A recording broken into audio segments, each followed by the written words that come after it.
Welcome back to Rapture Tales. Don't forget to like, subscribe, and get ready for another story you won't forget. Let's dive back to the story.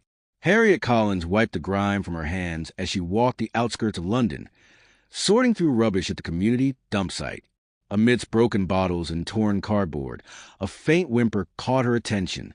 Peering into a worn basket, she found a tiny, premature baby boy, shivering under rags. Her heart clenched as she lifted him gently, knowing he needed her care. Despite the fear of what lay ahead, Harriet felt an unshakable determination to save his fragile life, even if it meant fighting the world alone. At home, she showed the child to her husband, Samuel Collins, who recoiled at the sight. "We can't afford this," he said sharply, his voice filled with worry. Harriet refused to back down, insisting they must care for him. Samuel argued about medical bills and the risk to their already limited income, but Harriet's resolve only strengthened. She named the boy Oliver Hayes and vowed to raise him, even if it meant enduring hardship alone. That night, she held Oliver close, promising him warmth, safety, and love. Harriet worked tirelessly to ensure Oliver survived, taking on multiple jobs despite Samuel's constant complaints. Each day, she scrubbed floors, washed clothes, and carried heavy loads, barely stopping to rest. Oliver's tiny body was fragile, and she monitored him ceaselessly, praying each night that he would grow stronger. Her neighbors often shook their heads at her sacrifice, but Harriet's heart remained unyielding. She refused to let poverty define Oliver's future. Samuel's frustration grew unbearable.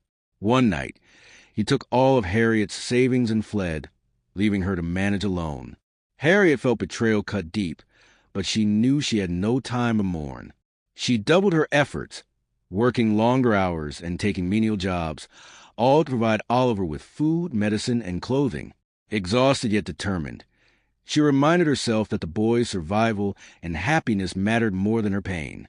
She whispered to him every night that he would someday rise above the hardships that tried to crush them. When Oliver started school, the cruelty of the world struck sharply. Classmates mocked him relentlessly, calling him Dustbin Boy because of Harriet's occupation. Tears stained his cheeks as he returned home, and Harriet held him close, assuring him that his worth was not tied to others' opinions. She worked harder to pay for a better education, knowing that knowledge and opportunity were keys to a brighter future. She dreamed of a day when Oliver would walk among the privileged without shame. Harriet finally saved enough to enroll Oliver in one of London's most prestigious schools. The fees were steep, and she struggled to cover them, but seeing Oliver in a crisp uniform, interacting with children from affluent families, gave her hope. She scrubbed houses, washed windows, and even took on humiliating tasks just to ensure he had books, shoes, and meals. Her body ached, yet every penny she earned felt like an investment in Oliver's dignity and dreams. Oliver thrived in his new environment, excelling in academics and earning the admiration of peers. Yet with success came shame. He began to fear his mother's humble background would embarrass him in front of his wealthy friends. Slowly, he distanced himself, refusing to visit the village or answer Harriet's calls. Harriet sensed a change but continued to support him silently, believing that love and perseverance would eventually bridge the growing distance. As Oliver entered university, he quickly befriended students from affluent families, dressing in fine clothes and attending lavish parties. He hid the truth of his upbringing, terrified that revealing Harriet as a hard-working cleaner would ruin his reputation. Harriet continued her relentless labor, often skipping meals to ensure he had everything he needed. She felt pride and sorrow intertwined, watching her son shine, while knowing the sacrifices she made were now invisible to him. Years passed, and Oliver secured a high-paying corporate job. Harriet, now aging and exhausted from decades of work, fell gravely ill. A kind neighbor urged her to visit Oliver in the city, hoping he would finally care for her. Weak but determined, Harriet traveled to his luxurious apartment, clutching her worn coat and trembling with hope. She could see him preparing for a social gathering, unaware of her presence outside the gate. When Oliver saw her, panic flashed across his face. His polished friends approached, curious about the woman waiting outside.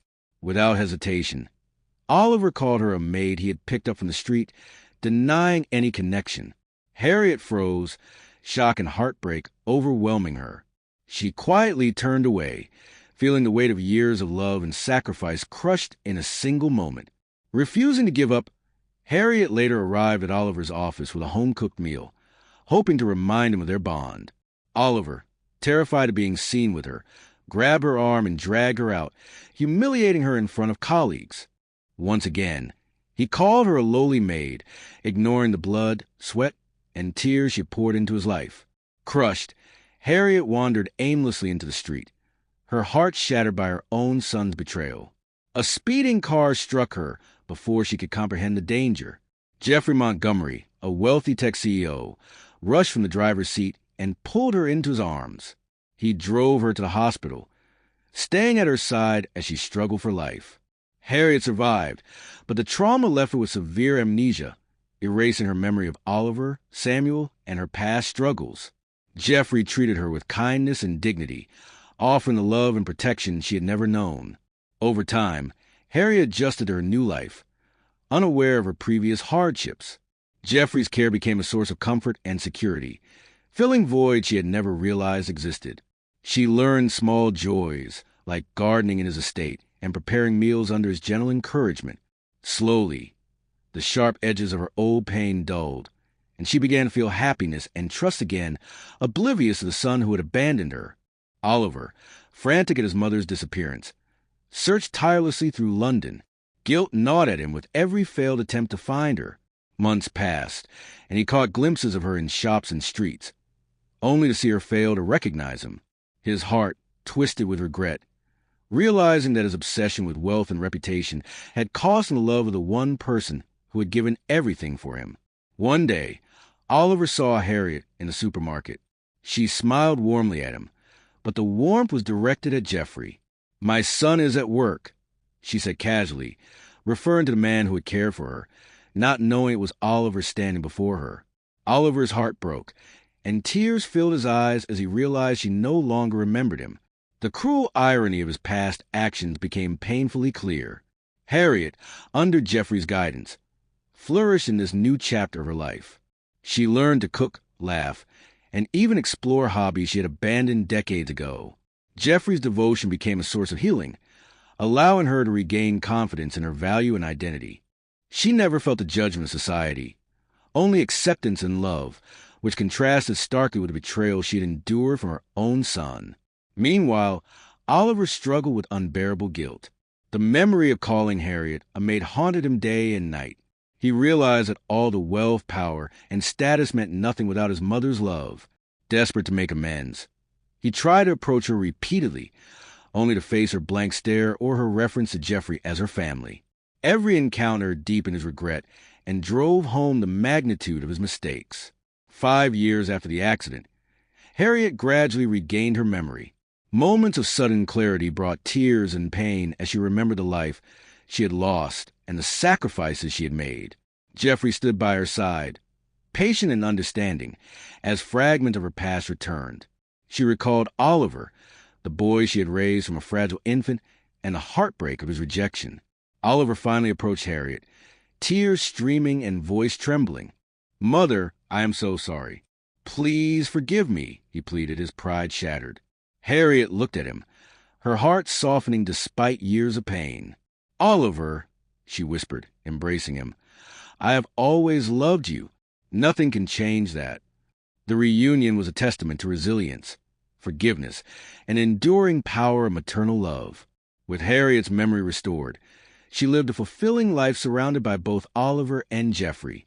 Oliver, humbled by his past, devoted himself to caring for his mother, ensuring she never endured hardship again. Jeffrey remained a steadfast presence, a symbol of the kindness and respect Harriet had long deserved.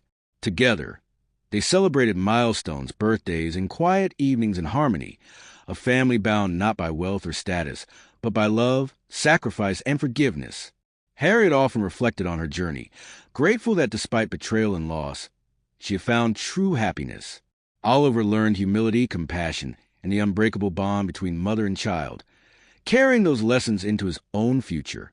In the end, Harriet's life became a testament to endurance and love, a story of rising from despair to joy. Oliver never took his mother for granted again, and Jeffrey's unwavering care allowed her to thrive in her golden years. They shared laughter, tears, and memories together, a triumphant family forged through trials and reconciled through understanding. The city of London watched quietly as one woman's sacrifice and forgiveness transformed lives, leaving a legacy of hope and resilience. That's all for today. Like, subscribe, and see you in the next episode. Stay tuned.